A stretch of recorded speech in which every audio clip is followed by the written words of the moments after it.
जय श्री राम दोस्तों, मैं केशव पाल आज फिर एक नई वीडियो के साथ आपके सेवा में हाजिर हुआ हूं। दोस्तों, आपसे निवेदन है, यदि आप चैनल पर नए हैं तो चैनल को सब्सक्राइब करें और वीडियो को अंत तक देखें और लाइक करें, कमेंट करें कि आपको वीडियो कैसा लगा। ठीक है, तो आइए फटाफट हम वीडियो को बनाते हैं, आपको दिखाते हैं। दोस्तों, यह वही रामपाल जी की पुस्तक है गहरी नजर गीता में, अनुवाद करता संत रामपाल दास महाराज कविपंथी। इस पर हमने आपको बहुत सारी वीडियो बना के दिया हुआ है। आज हम यहाँ से पढ़ेंगे ये पृष्ठ संख्या 9 पे। यहाँ पे रामपाल जी लिखते हैं, गीता अध्याय 10 श्लोक 9 से 11 में गीता ज्ञानदाता प्रभु कह रहा है कि जो श्रद्धालु मुझ ब्रह्म का ही निरंतर चिंतन करते रहते हैं, उनके अज्ञान को नष्ट करने के लिए मैं ही उनके अंदर आत्म भावस्थ जीवात्मा की तरफ बैठकर शास्त्रों का ज्ञान देता हूँ। यानी इनके कहने का अर्थ है कि जो काल ब्रह्म की जो पूजा करते हैं, ये भगवान श्री कृष्ण जो गीता ज्ञानदाता है उनको ये ब्रह्म कहते हैं, काल कहते हैं। तो ये कहते हैं कि उनकी जो पूजा करते हैं उनके हृदय के अंदर जो है बैठ करके उस भक्त के अज्ञान को नष्ट कर देते हैं। आइए सबसे पहले हम देखते हैं भगवान जो है 9 से 11 में क्या बोले हैं। दोस्तों, थोड़ा सा हम जो रामपाल कहता है कि ब्रह्म का वो मंत्र है,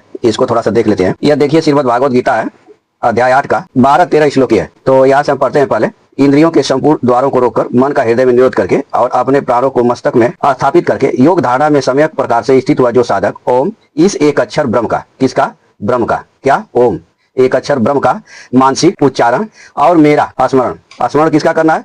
सगुण साकार भगवान श्री कृष्ण का। और उच्चारण किसका करना है? निर्गुण निराकार ब्रह्म का ओम। शरीर छोड़कर जाता है वह परम गति को प्राप्त होता है। यहाँ पे रामपाल का आरोप है कि ओम जो है ब्रह्म का मंत्र है और ब्रह्म काल है। ठीक है, लेकिन ये ओम जो है निर्गुण निराकार परमात्मा का वाचक है, इसका स्मरण करना है और जो है भगवान श्री कृष्ण का स्मरण करना है और ओम का उच्चारण करना है। अब इसको थोड़ा सा और क्लियर समझ लीजिए। यह अध्याय 14 है और श्लोक संख्या 27 में भगवान कहते हैं, क्योंकि ब्रह्म का जो ओम ब्रह्म का है मंत्र जो है ओम ब्रह्म का और अविनाशी अमृत का तथा शाश्वत धर्म का और एकांतिक सुख का आश्रय मैं हूँ। यानी जो निर्गुण निराकार ब्रह्म है उसका और जो शाश्वत स्थान है और जो अमृत स्थान है उसका एकमात्र आश्रय कौन है? भगवान श्री कृष्ण है। तो अब महाराज जी ने जो 9 से 11 तक का वर्णन किया था, तो दोस्तों अभी आपने ब्रह्म के बारे में समझ लिया कि ब्रह्म जो निर्गुण निराकार है वह भगवान श्री कृष्ण के ही अधीन है। और यह जो रामपाल जी लिखते हैं कि गीता अध्याय 10 श्लोक 9 से 11 में गीता ज्ञानदाता प्रभु कह रहा है कि जो श्रद्धालु मुझ ब्रह्म का निरंतर चिंतन करते रहते हैं, उनके अज्ञान को नष्ट करने के लिए मैं ही उनके अंदर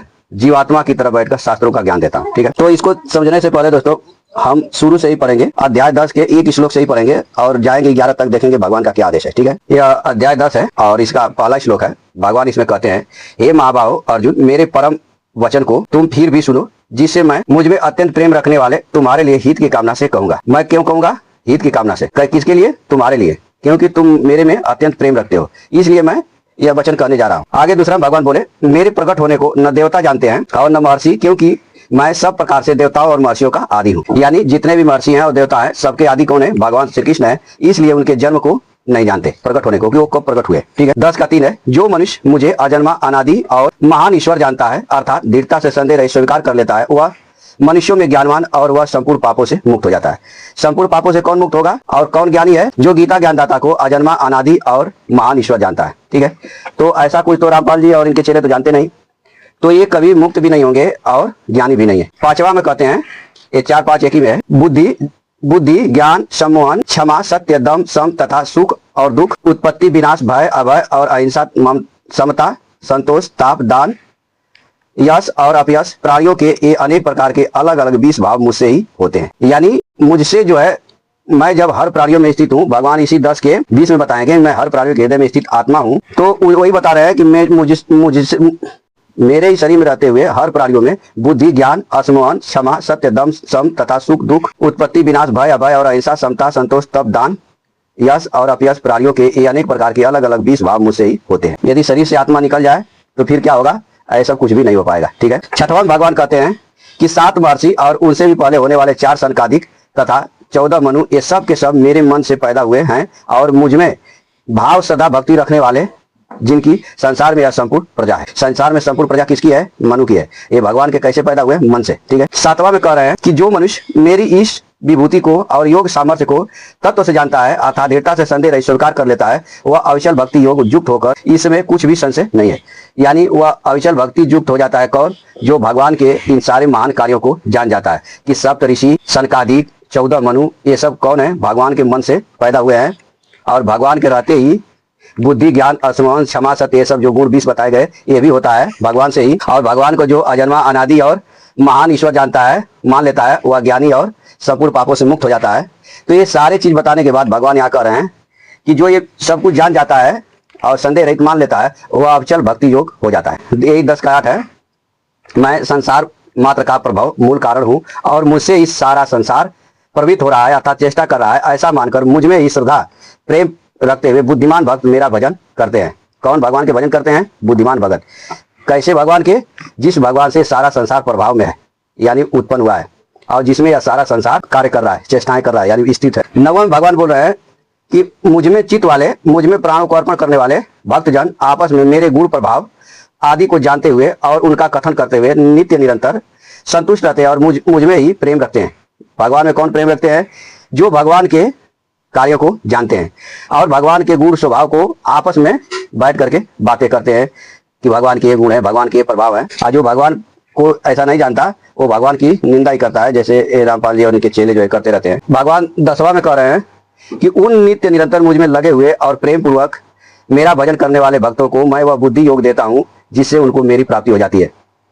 यानी जो भगवान में लगे हुए हैं और रोज भगवान की भक्ति भजन करते हैं उनको भगवान बुद्धि योग देते हैं ताकि उन्हें भगवान की प्राप्ति हो जाए और मुक्त हो जाए। ठीक है। भगवान ने यहाँ 3 में शुरू में ही कहा 10 का 3 है कि जो मनुष्य मुझे अजन्मा अनादि और महान ईश्वर जानता है अर्थात दृढ़ता से संदेह स्वीकार कर लेता है वह मनुष्यों में ज्ञानवान है और संपूर्ण पापों से मुक्त हो जाता है। भगवान 11वां में बोले कि उन भक्तों पर कृपा करने के लिए, किन भक्तों पर? जो भगवान को अजन्मा अनादि और सभी का महान ईश्वर मानते हैं और भगवान में ही नित्य निरंतर लगे रहते हैं और भगवान उनको बुद्धि योग दे देते हैं। उन भक्तों पर कृपा करने के लिए ही उनके स्वरूप में रहने वाला उनके अज्ञान जन्य अंधकार को दीप्यमान ज्ञान रूप दीपक के द्वारा नष्ट कर देता हूं। यानी उनके अंदर जो अज्ञान भरा है, ठीक है, कि भगवान इस संसार में नहीं है या भगवान विहीन यह संसार है, ऐसा कुछ जो उनके दिल में जो है कि अज्ञान भरा रहता है, उन भक्तों का वो अज्ञान नष्ट कर देते हैं। किन भक्तों का?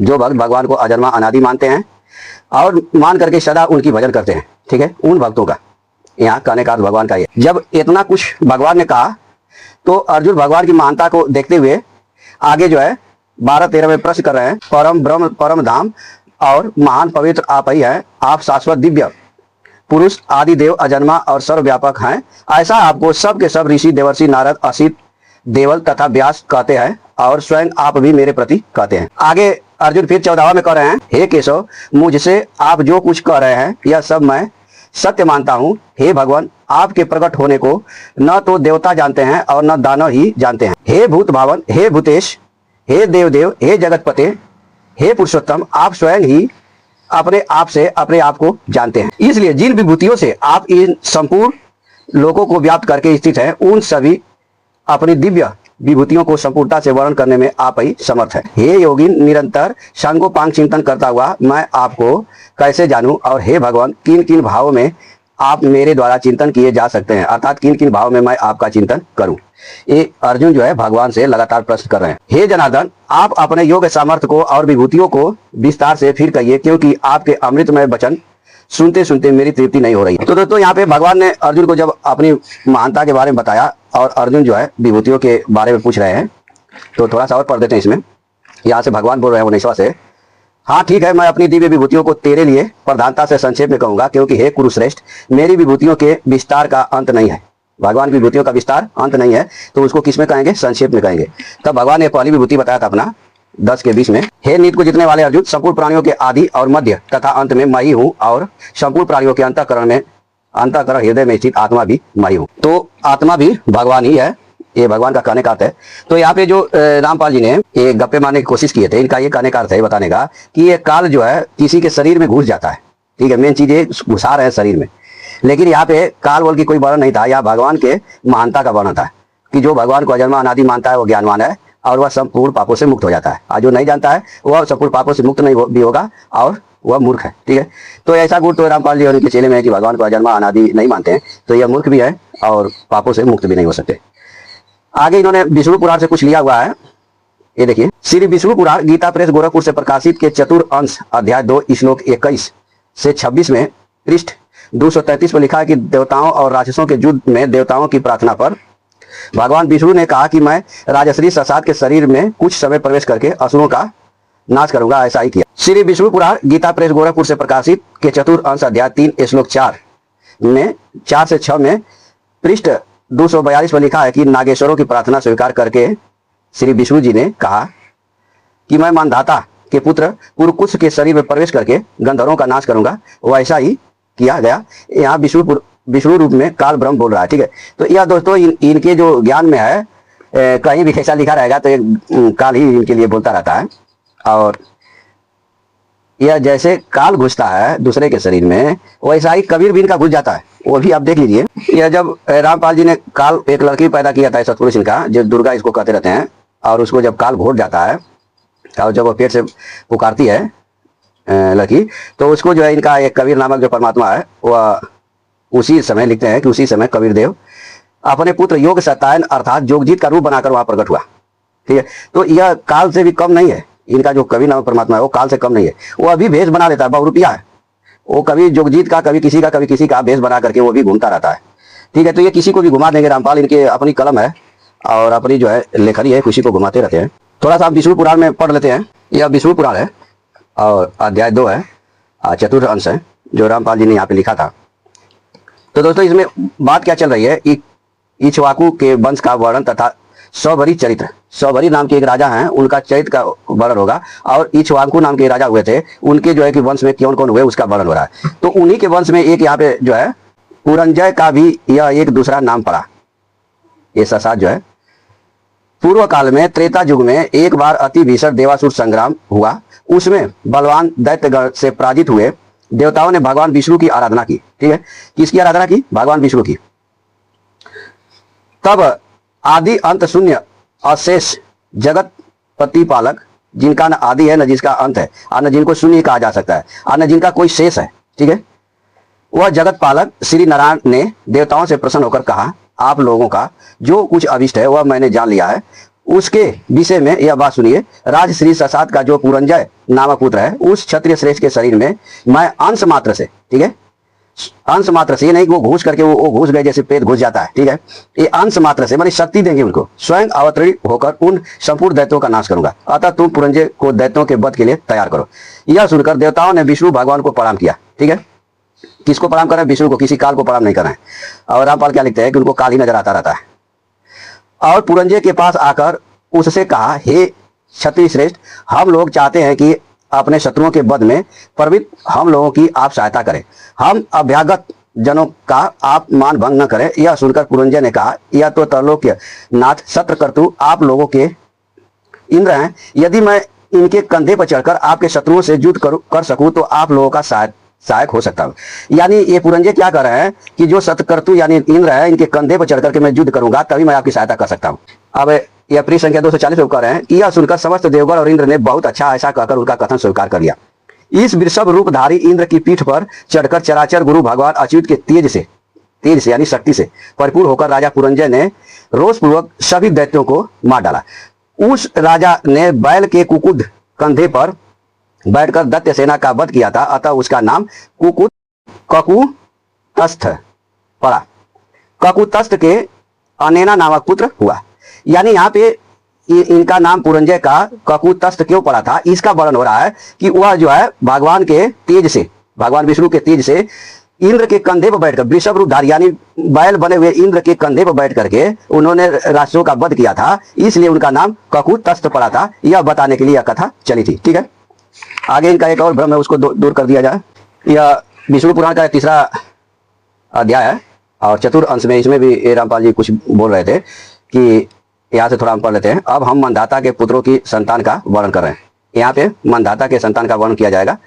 ठीक है, त्रिशंकु, स्वर्गारोहण तथा सागर की उत्पत्ति और विजय इस चैप्टर में पढ़ा जाएगा। तो इसमें रामपाल जी का आरोप है कि इसमें भी वो काल जो है कि शरीर में घुस गया था। ठीक है, तो उसको थोड़ा सा पढ़ लेते हैं हम।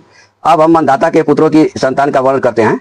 मंदाता के पुत्र अमरीश के ज्वानाश्व नामक पुत्र हुआ, उससे हारित हुआ, जिससे अंगिरा गोत्रीय हारितगढ़ हुए। पूर्व काल में रसातल में मैंने नामक 6 करोड़ गंधर्व रहते थे। उन्होंने समस्त नागकुलों के प्रधान रत्न और अधिकार छीन लिए थे। गंधर्वों के पराक्रम से अपमानित उन नागेश्वरों द्वारा स्तुति किए जाने पर उसके श्रवण करने से जिनकी विकसित कलश सदृश आंखें खुल गई है, निद्रा के अंत में जगे हुए उन जलसाई भगवान सर्वदेवेश्वर को प्रणाम कर उनसे नागगढ़ ने कहा, भगवान इन गंधर्वों से उत्पन्न हुआ हमारा भय किस प्रकार शांत होगा।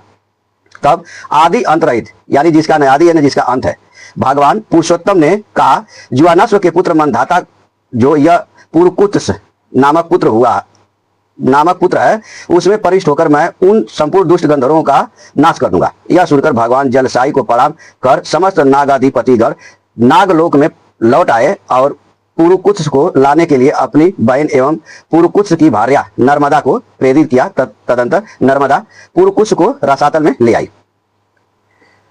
रसातल में पहुंचने पर पुरुकुत्स ने भगवान के तेज से, यहां पर भी देखिए तेज यानी शक्ति से, अपने शरीर का बल बढ़ जाने से संपूर्ण गंधर्वों को मार डाला और फिर अपने नगर में लौट आया। उस समय समस्त नागराजों ने नर्मदा को यह वर दिया कि जो कोई तेरा स्मरण करते हुए तेरा नाम लेगा उसकी सर्प विष से कोई भय न होगा। इस विषय में यह श्लोक भी है। ठीक है, तो दोस्तों आपने इस वीडियो में क्या देखा कि जो रामपाल जी के द्वारा लगाया गया आरोप सरासर झूठा है, बेबुनियाद है। भगवान 10:3 में साफ कहते हैं कि जो मुझे अजन्मा अनादि और संपूर्ण लोगों का महान ईश्वर मान लेता है वह ज्ञानवान है और संपूर्ण पापों से मुक्त हो जाता है। ठीक है, तो ऐसा तो रामपाल जी भी नहीं मानते और इनके चेले भी नहीं मानते, तो ये ज्ञानी भी नहीं है और ये पापों से मुक्त भी नहीं हो सकते। और रामपाल जी का एक आरोप यह है कि यह काल किसी के भी शरीर में घुस जाता है।